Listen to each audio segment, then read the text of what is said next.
I am Lina Acosta Sandaal, and I am the owner and founder of Stop Parenting Alone. Stop Parenting Alone is a parenting education and consultation program where my mission is to help you parents fall in love with the parenting journey. Sometimes people are like, what do you mean? Of course. No, it's not of course. As you all know, you have little tiny people under 5, and sometimes you're just not in love with what you're doing as a parent. And my goal in life is to make that happen. And the way that I do that is I give you information about development, about psychology, about practices that helps brain development so that you can raise beautiful citizens of the world. So how does today work? First, I show you a slide from my computer and I share my screen, and I generally tend to talk about a topic that I know that is top of mind for the particular age group that I am handling. And today I know that the big pain point is transitioning back to school or not transitioning back to school, or all the things of like going moving a little bit away from the summer months, and your job getting a little bit different. So I am going to handle that for a little bit in the top of the hour, and then I will open it up for questions from all of you. So that would be the time when I will allow everyone to speak to me. And you could and there's 3 ways to ask me a question today. You can type it into the Q&A. So if you're on your computer, it's at the bottom of the little window where you're seeing me right now. If you're on your phone, just touch the bottom of your phone and you'll see the Q&A pop up. In there, you could ask me an anonymous question in case you don't want anybody knowing that you're asking it. So choose anonymous. In the chat, you can chat with me and be like, hey, I didn't understand what you said. Now, when I am presenting, I may not directly speak to what you chatted with me, but I will speak to it directly once I get back to all of you. And once I unmute all of you, you can raise your hand and you can tell me with your beautiful voice what you want to ask me. So those are the 3 ways. Raise your hand if you're like me and you don't mind speaking. Write in the chat if you're somewhere in the middle and you're like, I could just chat with her, and write in the Q&A anonymously if you're more of an observant type, and sometimes kind of like asking those things up front makes you feel uncomfortable. So those are the 3 different ways to do it. Okay, so let's start off right away, because I know how important this time is for you guys, because I always tell everybody, all of my colleague friends that I work with, that time is a parent's greatest resource. So I don't like wasting parents' time. Okay, so as it pertains to going back to school, these are the things that I want you to do. Whether you're doing, some preschools are being really adorable and giving you, virtual preschool, or you just drop them off for the very, very first time and you had to hand them to somebody because due to safety and due to COVID and the Florida Department of Health restrictions, you couldn't walk in there into the classroom with them, right? All of the above, right? So these are the things that I want you to do. First and foremost, understand that when a young child under 5 starts preschool, it could take up to 45 school days, so 9 weeks, for them to kind of transition into the new situation at the school. So what's most important is your consistency. You staying exactly the same no matter what emotion your child is displaying. Sadness, anger, disappointment, frustration, those are normal human responses to leaving the person they love the most and being handed to another person that they haven't gotten used to yet, right? So that's why it's so important that you pick that preschool that you love and trust, because although it breaks your heart to see your little person screaming and going, "Mom!" like you're killing them, you know that the other human that grabs your little baby is going to be like, oh my goodness, Sally, you're so sad. Remember that you will see your parent after nap. Okay, let's dry your tears. That's what's going to happen. So it's very, very important that you maintain consistency in your hello and your goodbye. But most importantly, the school day starts at home and ends at home. So your morning routine and your after school routine also has to be as consistent as possible. Do not pick them up and one day take them to Target, or do not pick them up and one day take them to the park, and do not pick them up and one day just bring them home and play with them the whole night. No, keep it consistent. I get picked up, I go home, I change my clothes, I wash my hands, I get the COVID germs off of my body, I play for 20 minutes with one of my parents, and then parent goes and does dinner, and I have to play by myself and or maybe watch a 22-minute TV show while parent is cooking by themselves. Then we have dinner, then we have bath, then we have books, and then we go to bed. And we do that every single day, no matter what, 5 days out of the week, in the under 5 age group. The child that can tolerate different things happening when you pick them up is over 5. The under 5 little person, yes, they're very transportable, but they're very concrete. So you want to kind of get through these next 45 days with the minimum amount of like chaos. Make sure the after school routine is set. The morning routine also, make sure that it's set. I wake up, I eat breakfast, I get dressed, I get put in a car, I go to school. Then 2 hugs, 2 kisses, I get handed to the teacher, whether I'm crying, whether I'm angry, whether I'm frustrated, it's all okay. So I already gave you the reasons why that's important, but there's another reason. When your child is crying or frustrated and they're like,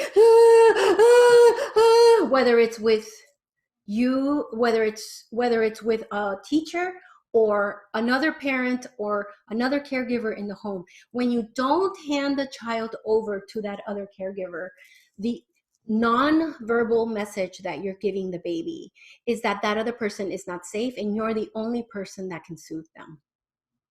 A lot of you come to me and come to a parenting consultation and you're like, ay no, Lina, es que este niño tiene mamitis, no me deja en paz.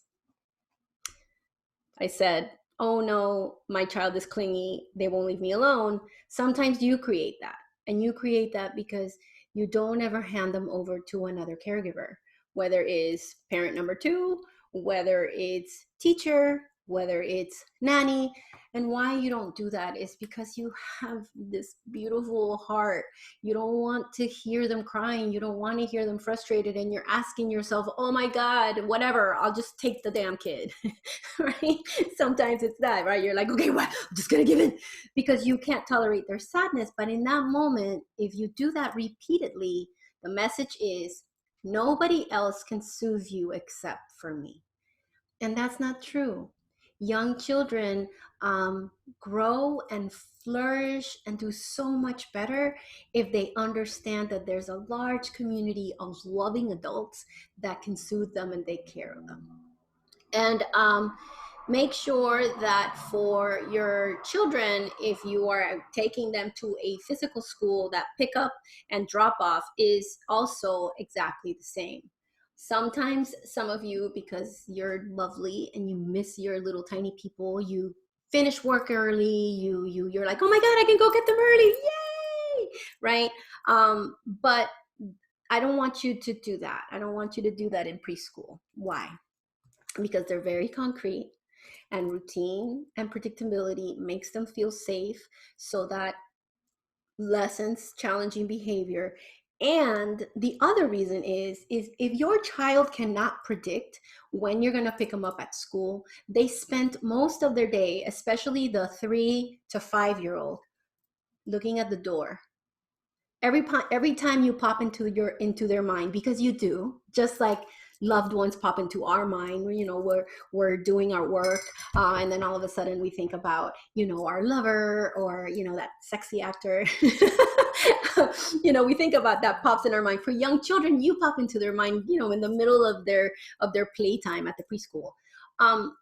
The child that doesn't know for a fact that you come after a nap, or you come right after lunch, or you come right after they go outside, will anxiously be paying attention to the door.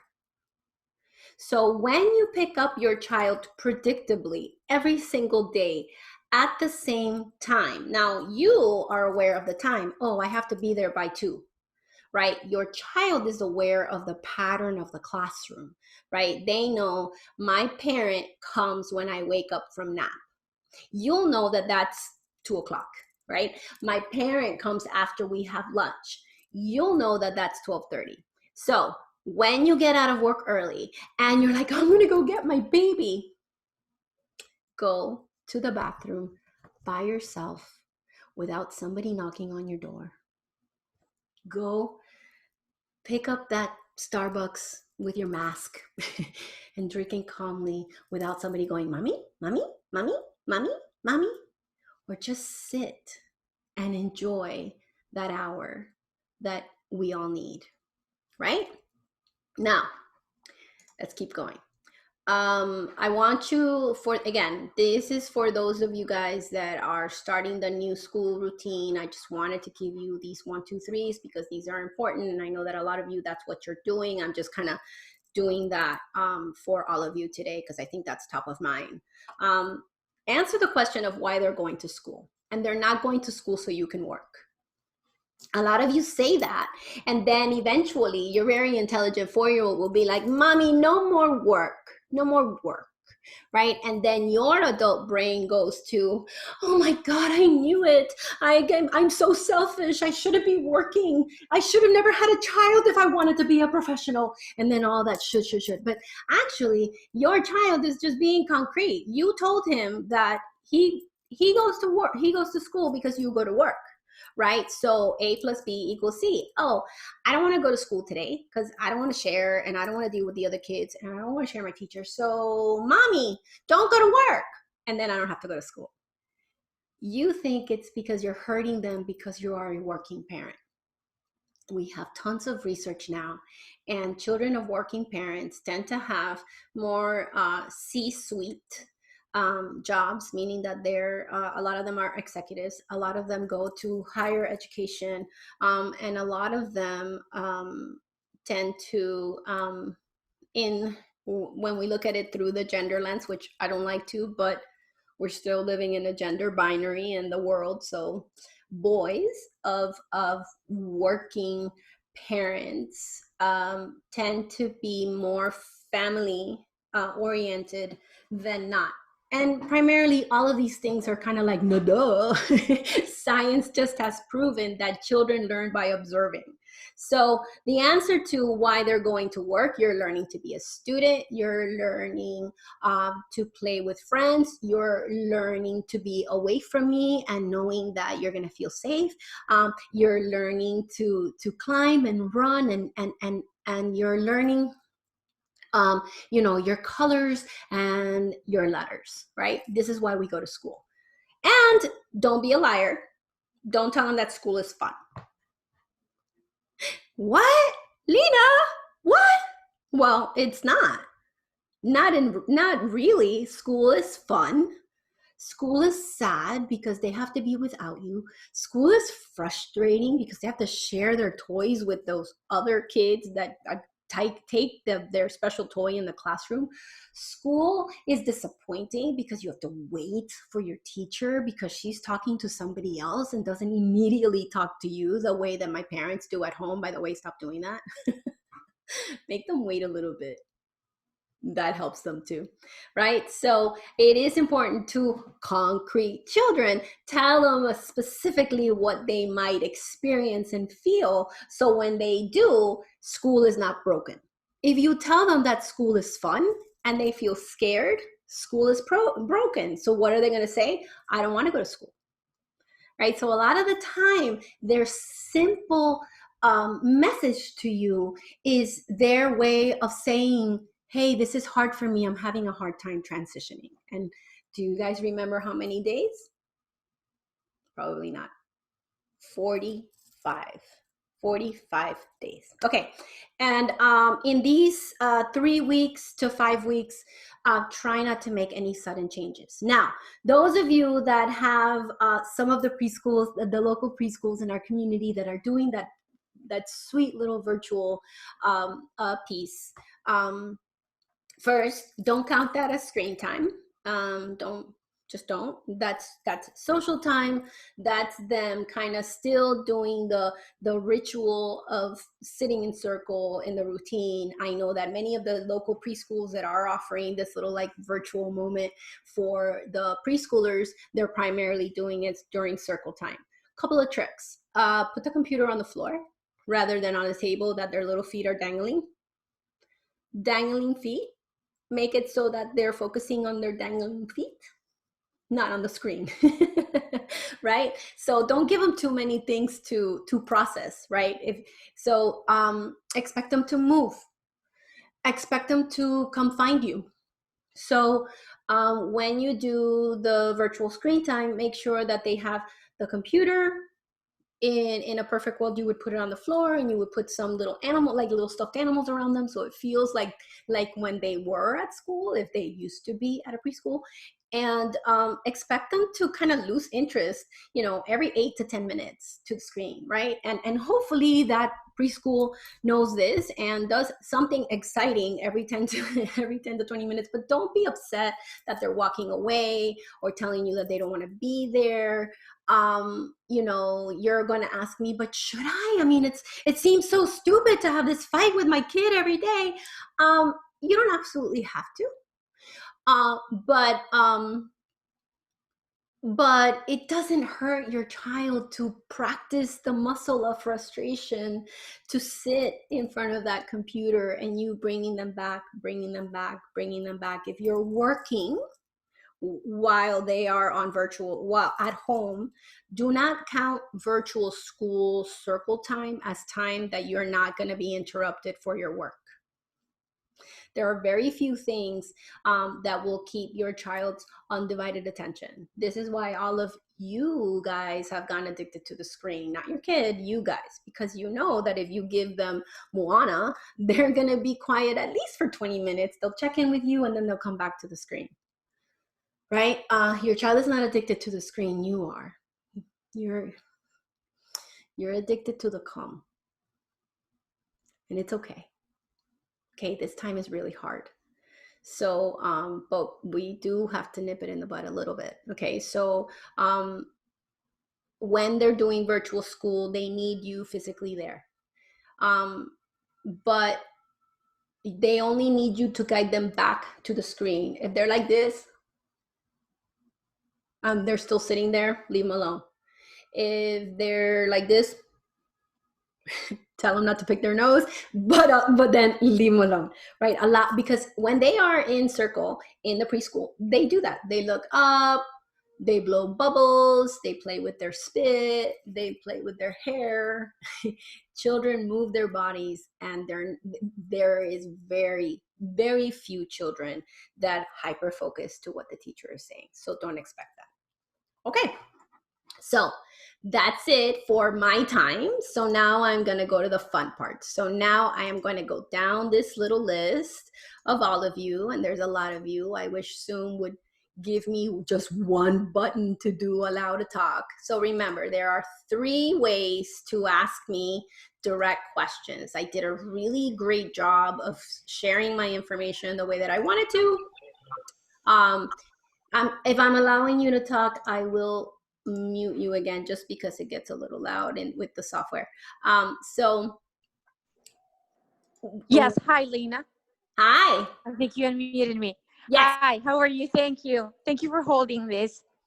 My question is with regards to my 3.5-year-old. I'm always having a struggle having him play alone. It seems like he'll really just wants to play alone for 5 minutes or less. And with us working from home, it's a little bit of a struggle. How can I get him to play by himself for longer periods? Beautiful. Love your question. Okay, so let me give you a normative reason, right, why it's happening. So if your child is securely attached to you, they will check in with you every 10 to 15 minutes. Checking in with a caregiver has different ways. It shows up in different ways. One, if they're near you, they will look over to you, right? Some may just look over to you. If they're near you, they see you, they go back to what they're doing. Some will call out to you, right? Especially if they're near you. If they're near you and they see you, they'll be like, "Mama," and then they'll just talk about what they were doing as if you were watching them the whole time. Because young children under like 3.5, like your little people, just assume that you're always paying attention to them, although you're not, right? So they'll use their voice or they will use their sight, and they will go back to what they're doing every 10 to 15 minutes. Now, if you're in separate rooms, that's when they do the little and check in with you. So what you're telling me is it feels like 5 minutes because it took you time to set them up, and then you're finally sitting down and you're 5 minutes into your work and the 10 minutes are up, right? So if you're in another room, the child will leave what they're doing and come to you to check in with you. So couple of things that I want you to do. This is the now what. When they come into your room, right, don't do this. No, remember, mommy's working. Don't do that, right? Because now you're rejecting them, right? But continue typing, look up, smile, and your child will probably be like, "Do, do, do, do, do, do," right? Or a 3.5 will be like, "Play with me." You keep typing, go, "No, mama's working, you are playing." And you go back over here. Their emotional response, we do not manage. I'm going to repeat that again. Their emotional response to your boundary, we do not manage. It's really, really hard to continue typing that email while they fall to the ground crying because you told them mommy works and you go play. But if you do that continually for 3 weeks, I know, 3 weeks. Best case scenario, like those of you guys that have like really flexible kids, it will take like a week, maybe if you're lucky, but definitely 3 weeks, right? Repeat. But remember, sometimes it's as easy as like, "Hey," and then you go back to your work and that's it, right? Because they don't feel the rejection. Or when they come and they walk next to you, right? You're on the Zoom meeting. Pat, pat, pat. Don't say a word to them. Just touch them. Your child will leave again to go play. And or make sure that when he's doing his play alone, right, that you're somewhere where he actually sees you. So he could be playing in the living room, you put yourself in the kitchen, and hopefully in play alone time, just like with virtual learning time, since they need that prompt to go back to it, go back, and you're going to do that for 3 weeks, right? Both with virtual school and playing alone. That should be the time when you're doing emails, when you're not actively on a Zoom. Actively on a Zoom, all of you guys that have children under 4, that's when you're strategic with your screen. You either put on Moana or have another adult be with them, because they cannot withstand an hour without checking with you every 10 to 15 minutes. So that's the answer. And your question prompts my information about this time with young children at home. A lot of you guys in the beginning of the quarantine got all those ridiculous Pinterest and Instagram color-coded schedules where every 30 minutes the child was doing something.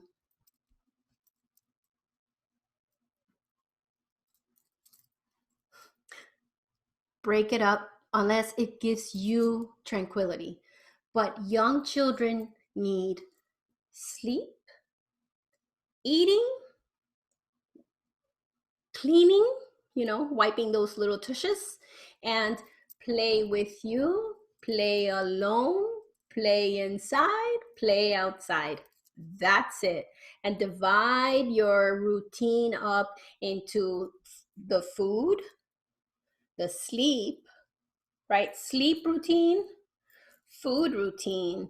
And in the morning, we either play inside and alone, and in the afternoon, we play outside and with a parent.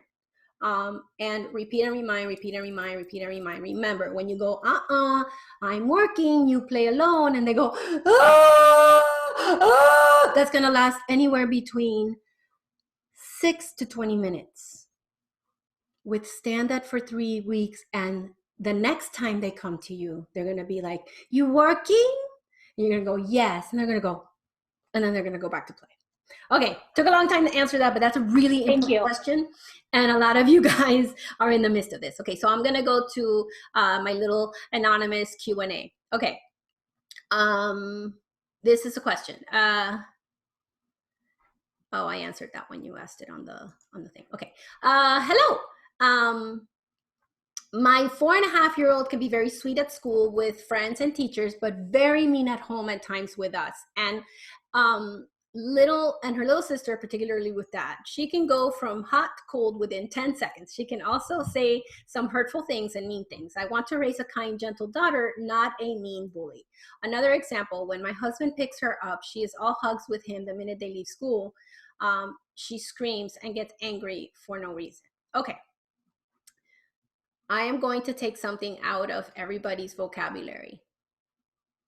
Ready? I'm about to take out my sword and stab some of you in the heart. Sorry. I have to, because I got to take care of your little people. There's no such thing as a bully in preschool. That's one. That doesn't feel as bad. I didn't stab you that hard. Number 2, stop judging and or wondering if your child's emotional response is correct. Feelings are completely illogical. And when you get into the debate of they shouldn't be feeling this way, you guys call it acting this way. But I want you to separate the boundary that you set from the emotional response to the boundary. If you set the boundary and you keep it firm, not firm and like, that's it. No, kind. I know, buddy. We're not eating candy. We're eating rice. Candy. This is not acting, manipulating, or disrespect. This is emotion. Now, what you are expressing, mommy, is a really, really hard emotion to educate and teach about. Anger. Why? The primitive response, the most primitive reflex to illogical anger is to hit, push, or hurt, right? It happens to all of us. When we haven't slept, when we're very hungry, when our kids are driving us crazy, when we feel angry, we slam a door. When we're driving and somebody cuts us off, we hit the steering wheel, right? When somebody is really rude to us, we cringe our teeth, right? Your tiny 4.5-year-old is getting flooded with anger, and she's like, oh! Now, it's happening after school. What she just did okay, let me break it up, because the next question is, hey, remind me what to do when a 2-year-old is hitting. So I'm going to answer that because both of you are asking the same question, right? When a child is like, stop, ew, you're so stupid, you hurt me, you're mean, you're awful, all the things that they could say, right? They label. We say, hey, you're very angry, but I can't let you hit and I can't let you use mean words. Let's breathe instead. And then quiet. No! Quiet. Don't say another word.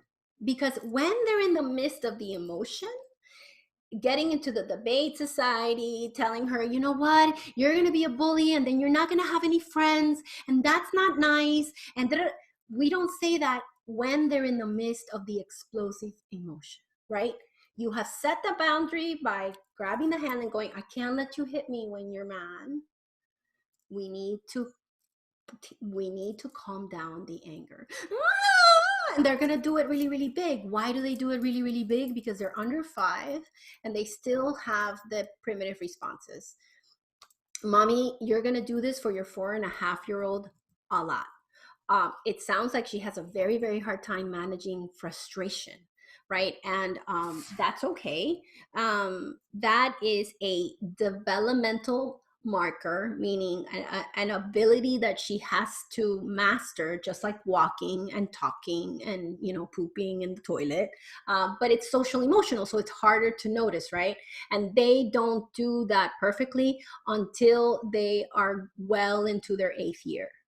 So then the second part of your question, which is a really relevant question. Your children are worst with you because, congratulations, mommy, you have secure attachment with your child. So what do I mean? It's like when we get really upset with a boss or somebody with authority, and we hold it together, and either our partner or our best friend asks us, hey, how you doing? You're like, oh, and you just break down and you let it all out, right? It's kind of like the person you like unbutton your top button with because they're safe. It's horrible.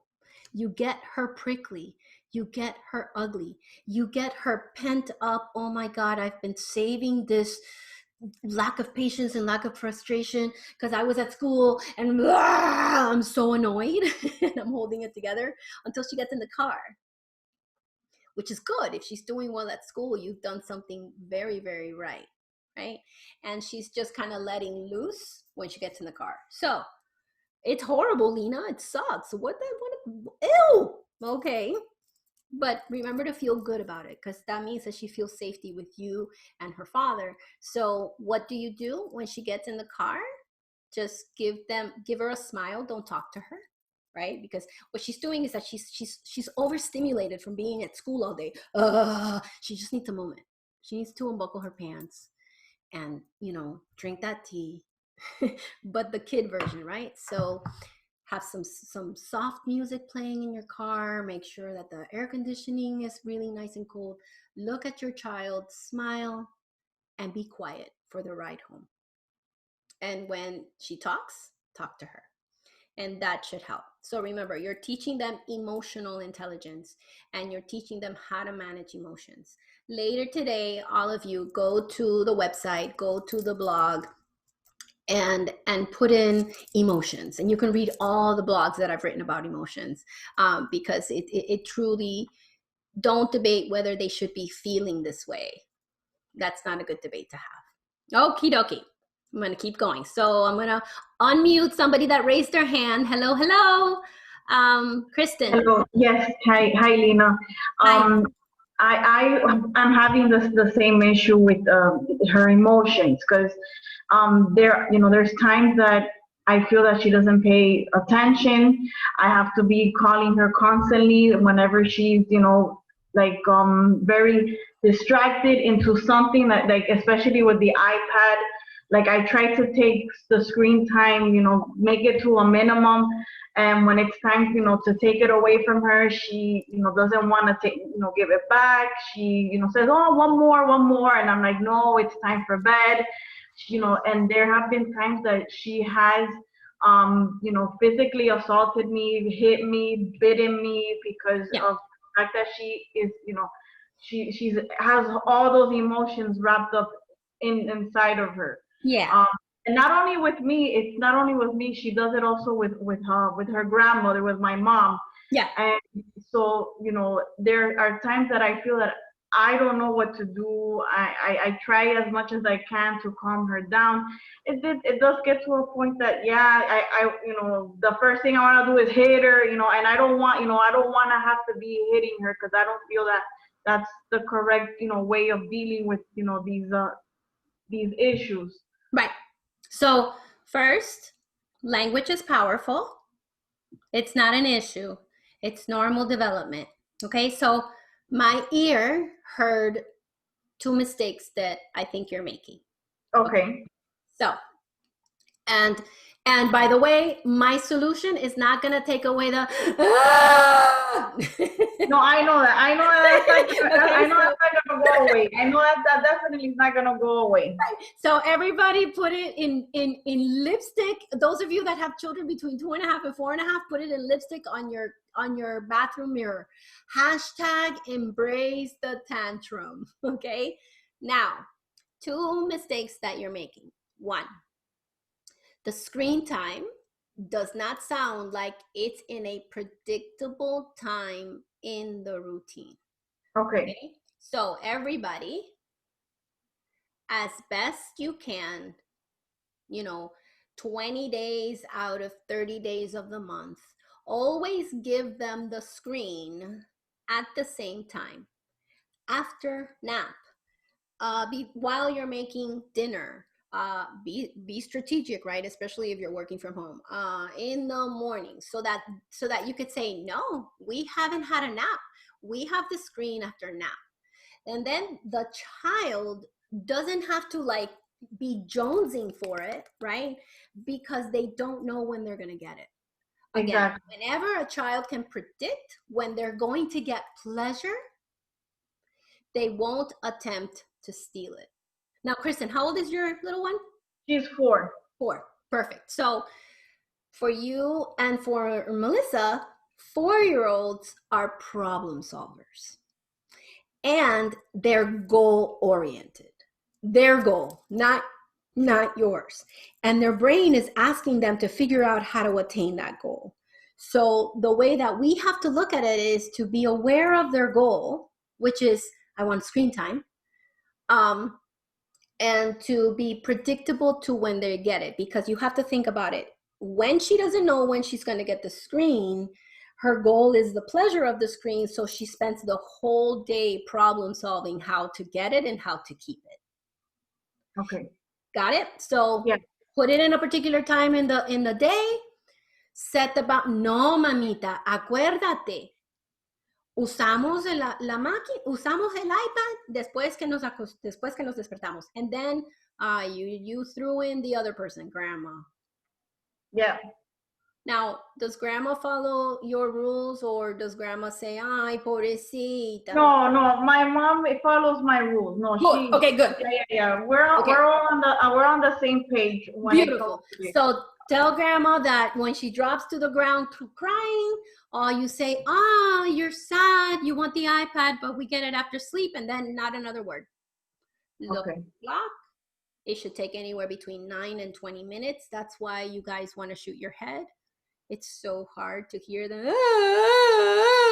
It is hard. It gets to a point that you're like, oh my God, Yes. So know that in that moment, in those 9 to 20 minutes, you are going to breathe and find your center and say, Lina said, I hate you, Lina. I can't do this. Oh my God. And then poof, it's going to stop. But since you have been giving in and or screaming, it's going to take close to 3 weeks before she understands this is when I have the iPad. So expect it to get really, really bad before it gets better. Okay?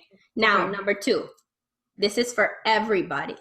I should make this like my first little online course. I've been thinking about doing online courses. So the way that we give a prompt to a child so they can transition from something that they're doing to something else, like, okay, es tiempo de comer, hey, it's time to eat, it's time to get off the screen. First and foremost, everybody, young children don't know how to give up pleasure.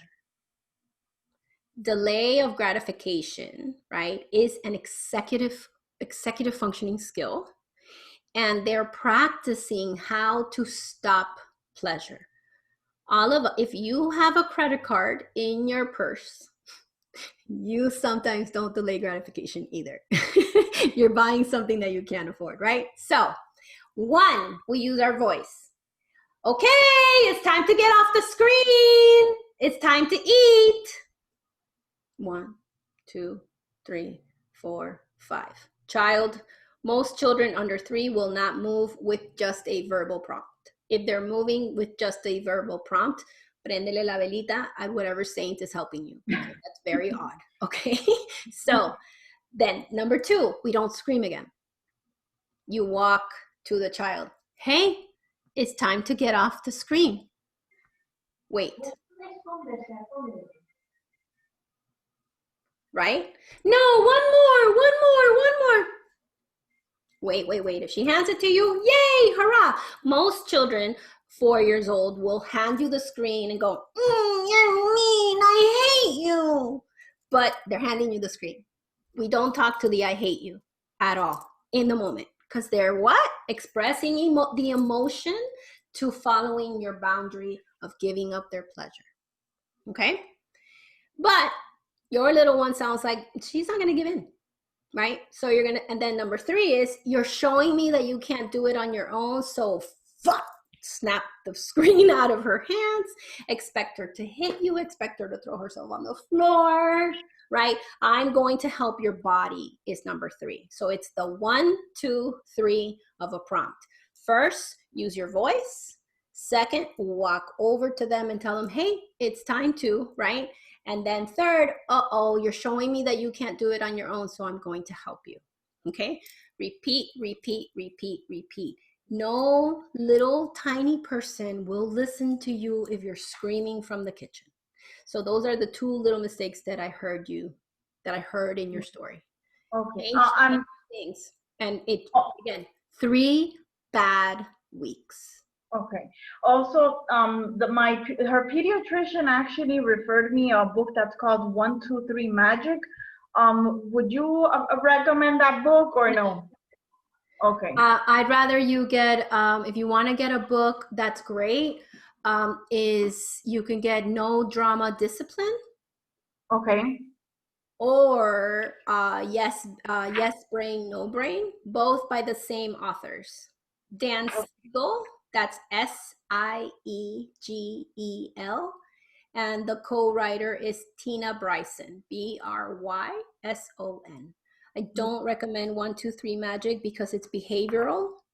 Okay. And it doesn't manage their emotional intelligence, and your child is too young. You are her emotional intelligence. So can you name me the books one more time? I'm sorry. No Drama Discipline and Yes Brain, No Brain. I would get Yes Brain, No Brain for this age group. Perfect. Thank you so much, Lina. I appreciate your help. All right, perfect. Okay, Alejandra, go for it. Hi, Lina. Thanks for having this webinar. My question is, how do I teach my daughter to not feel left out when my husband and I start a conversation? So at the end of the day, when we're done working and we get together, the 3 of us are together, she just tends to feel super left out the moment we start to talk to each other about something unrelated to her. And so we've told her before, of course, like mom and dad are talking, but it doesn't seem to work. So I don't know if you have any tips for that. Okay. Only child? Yes, for now. But number 2 is due in November, so she won't be one for long. Let's get on this quick, mom. Okay. Exactly. Okay. So number 2 is coming in November. Scorpio, yay, like me. So okay. And how old is the 2.5. How? 2.5. He's 2.5. All right. Okay. So normal. Yes. The social emotional marker. Again, social emotional markers is what's killing all of you guys, right? Because they're really hard to understand, because it's not like walking and talking and pooping in the potty, right? So what she's learning is a little bit of the same of Melissa's little person, which is how to be one of many, right? So your little girl at 2.5 is like, excuse me, the world revolves around me and I have 0 patience, and why aren't you talking to me? Like, hello, right? So this is something that takes different forms as they get older. most children, get forced into understanding, how to be one of many because there's a baby, right? So what are you going to do from now moving forward? Okay. When she comes to interrupt, so, okay, let me change your goal. Lina, how do I make it so that she's not upset or jealous or sad when me and her father are talking? That cannot be your goal. Okay, so and it gives me an opportunity to say something that I always say. That's another thing that I want you to write on your phone, in your screensaver. The goal of parenting is not happiness for your child. Your goal cannot be that your child is happy, because happiness to a child is sleeping with you, being on top of you, having candy whenever they want to, being with the screen whenever they want to, not brushing their teeth, not wiping their butts. And it changes as they get older, right? So happiness could never be your parenting goal. And in your question, because you're beautiful and you have a 2.5-year-old and you have a little tiny infant coming, right?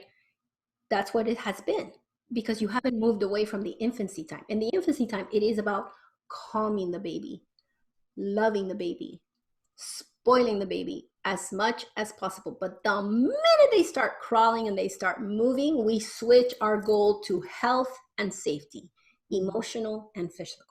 So in your mind, when you and your husband are talking and little 2.5-year-old is like, hey, hey, hey, you feel her pain. She feels left out. She does, but she has to learn, right? That she's one of 3, right? So in that moment, and it's so hard with an only child because you even forget what in the world you were saying to your partner, right? So no talking, right? So you're talking to your partner, you're here, the little person comes, you go like this without looking at her. And even if you have to repeat the lyrics of a song, you keep it up, for a little while. Just like everybody else, for the first 3 weeks, she's going to drop to the ground. Listen to me. That's okay. You're not hurting her. Mm-hmm. You're allowing her the opportunity to understand other people's needs. Okay. So silence and just the finger. Just the fingers. The finger, just like the smile when they come check in with you, lets her know, hey, I heard you. Mm-hmm. Right? Mm-hmm. But if you talk immediately when she comes, right. You're teaching her that she can interrupt. So just do this, right? And repeat and remind, repeat and remind, repeat and remind. Now, I love it when I get to say this to a mama with a baby in the belly. Okay? Because we're going to prevent a lot of things. 1, when your infant is losing their mind, crying, and your 2.5-year-old is losing her mind, crying at the same time, and you're alone, go to the infant. Mm-hmm. Always, no matter what. Why? If you don't pick up a crying infant, they feel in danger. Their nervous system kicks in, they get flooded with cortisol, and they go into a fight, flight, freeze response, and you can create an anxious nervous system. Mm-hmm. Okay? There's no such thing as, ay, se va a volver a ver de brazos. Son bebés de brazos. Mm-hmm. That's why they don't walk and talk. Mm-hmm. Nature is powerful. So don't let anybody tell you not to hold that infant. Buy yourself, since you are a mama of 2, buy yourself a baby carrier. Mm-hmm. Throw that baby on you when you're alone with baby number 1. Right. That way, this little baby is here with you, even if you're home, right? Most of the time, they feel your heartbeat, they feel your nervous system, and now you have hands-free and you're available to the toddler. Because I know that you have been doing somersaults in your head going, how am I going to do to baby number 2 what I did for baby number 1? Yeah. Right? And guess what? The baby that we raise in the more appropriate way is always baby number 2. Yeah. Most parents give too much attention to baby number 1. Yeah. And it's okay. It happens, right? You're gonna see, Alejandra, that you're gonna feel so successful with baby number 2 because you've done it. Mm-hmm. So you're gonna be everybody, like, if you're thinking about having a second baby, It makes you feel successful finally. Because that first year of that first baby, you feel like a crazy person. I mean, I felt so crazy. I got a master's in clinical psychology and a specialty in infant mental health. Way crazier than all of you.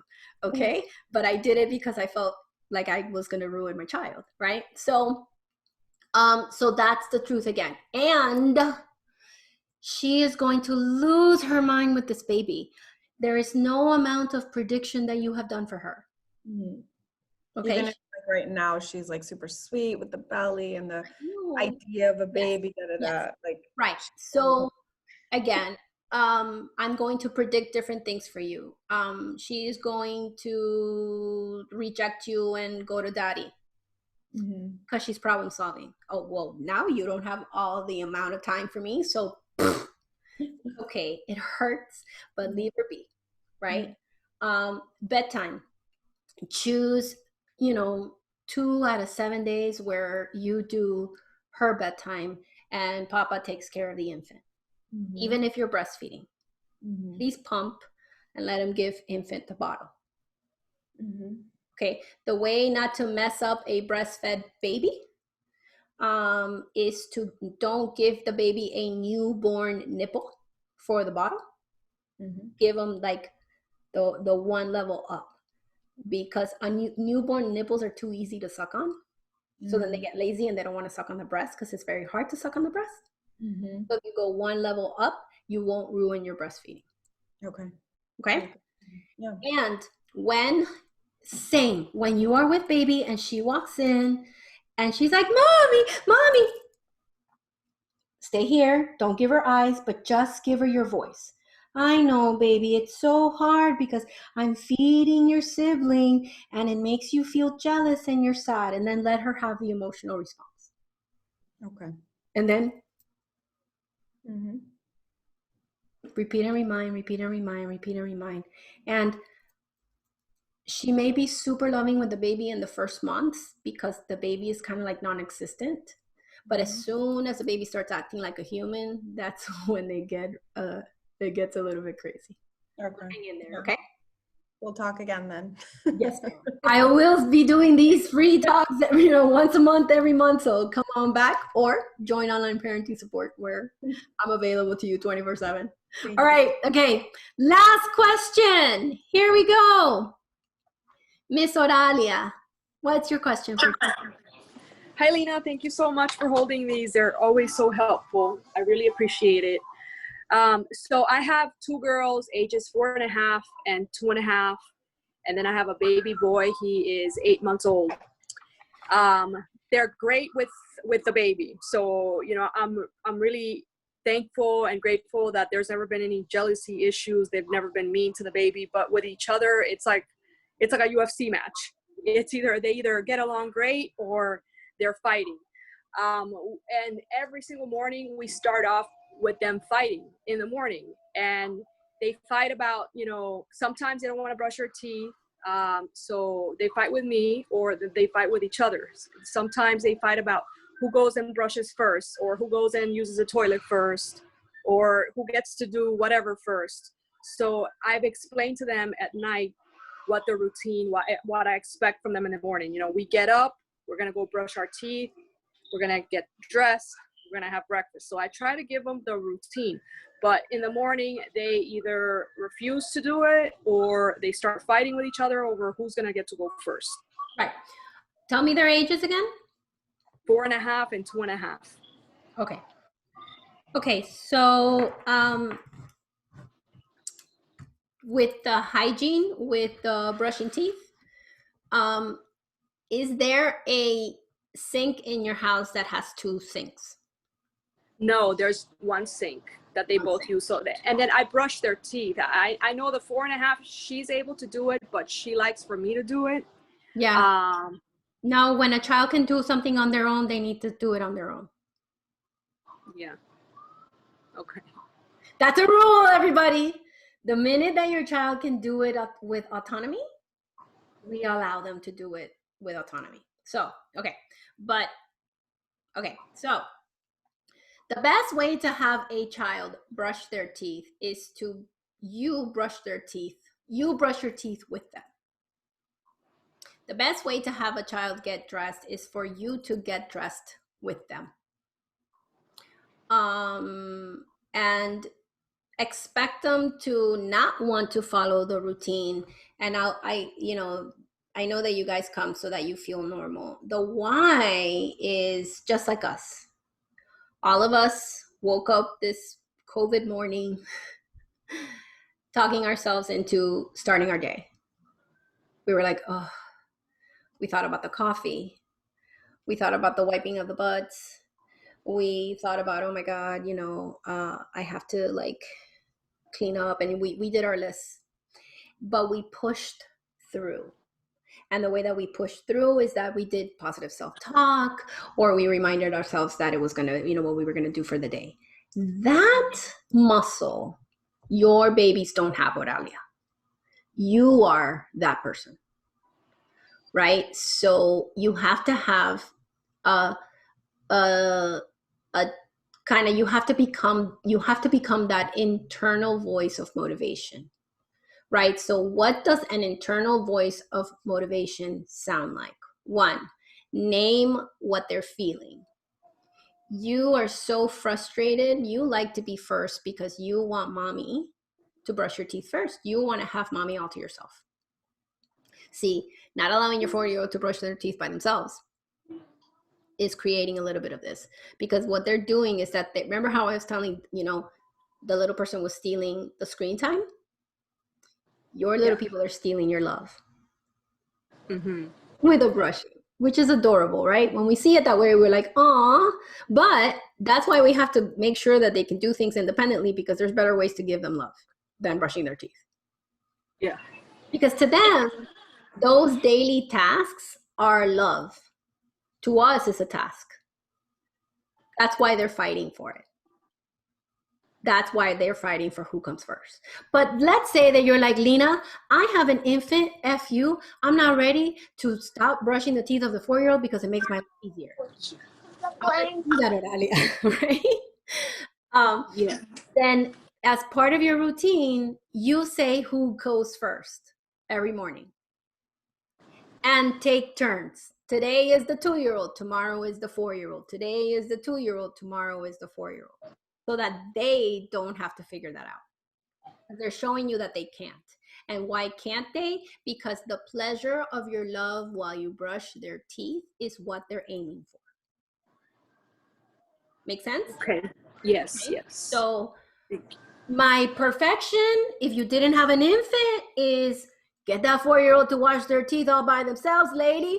And he could be brushing, you could be brushing, and you could be brushing the 2-year-old, right? Yeah. But you have an infant, and I live in the real world. You say who goes when. Now, when they fight, most of the time, just listen. If there isn't, like, just see if they're working it out. Right now, 2-year-olds are the most annoying human beings on the face of the earth to adults and 4-year-olds. Your 4-year-old, when when she plays, she has a storyline. It has a beginning, a middle, and an end. When a 2-year-old plays, they dump everything and they take things out of people's hands, right? And they put things in their mouth, and the way that they play is by exploring it. So some of their fights is your 4-year-old feeling completely frustrated and not understanding why her sibling is not following the storyline of her game. Okay. So when they're playing together and they're happy, and then all of a sudden it's like, poof, it's either because the 2-year-old took something out of your older kid's hand, or your 4-year-old is telling your 2-year-old to follow the storyline of the game, and they're not, and then she gets frustrated and goes poof and pushes. That's why it's happening, right? So when that happens, you go in and you say, uh-oh, you guys are having a hard time playing. Do not tell your older one, you're big, you should know better, don't push your sister. No, we speak to each of them. Uh-oh, I heard you that you were telling the 2-year-old is boy or girl? Girl. You were telling your sister that the Barbie was going to go to space, but your sister wasn't responding, and you got very frustrated and you hit her. And hey, your sister was telling you how the Barbie can play, but you just took it out of her hand. Okay, guys, and then say what they need to do next time. So talk to both of them. They both have a part. You got frustrated with your sister and you knocked her out. You took something out of your sister's hand, because that's what 2-year-olds do all the time. Pay attention. Get a box. The next time you get a big Amazon box, let your 4-year-old decorate it and put special toys of your 4-year-old in there. Let her know that when she's having a hard time with her younger sibling, she can go take the box and go play with it, but she can't play with it in front of her sister. She can go to a room and close the door, and that you will protect her from the 2-year-old and protect those toys. Okay. Okay? And then your 4-year-old will now understand, oh, I can't play all my games with my 2-year-old. Just some of them. But when I want to play by myself, I can't be with everyone. And I want her to make that choice in that dilemma. You can go play with those toys, but over there, because your sister is going to grab them by your hand. Your sister is going to want to look at them and explore them. And if you don't want her to do that, go to the other room. It's okay, baby, but I want to be with you. Okay, so if you're with me, we have to figure out what you and your sister can play together. Okay. Thank you. I'll try that. What you're teaching her is the limits of her younger sister, which drive you crazy too. Yeah. Right. And at the same time, I feel bad because a lot of times I feel like I defend the younger one just because. Don't do that. She doesn't know better. She's only 4. Yeah. Don't do that, because then you'll create the sibling rivalry, because your 4-year-old is like, but she's annoying, because she is, because 2-year-olds are completely illogical. And your 4-year-old already has more logic than her, but she's 4, so she doesn't understand what a 2-year-old is. Yeah. Okay.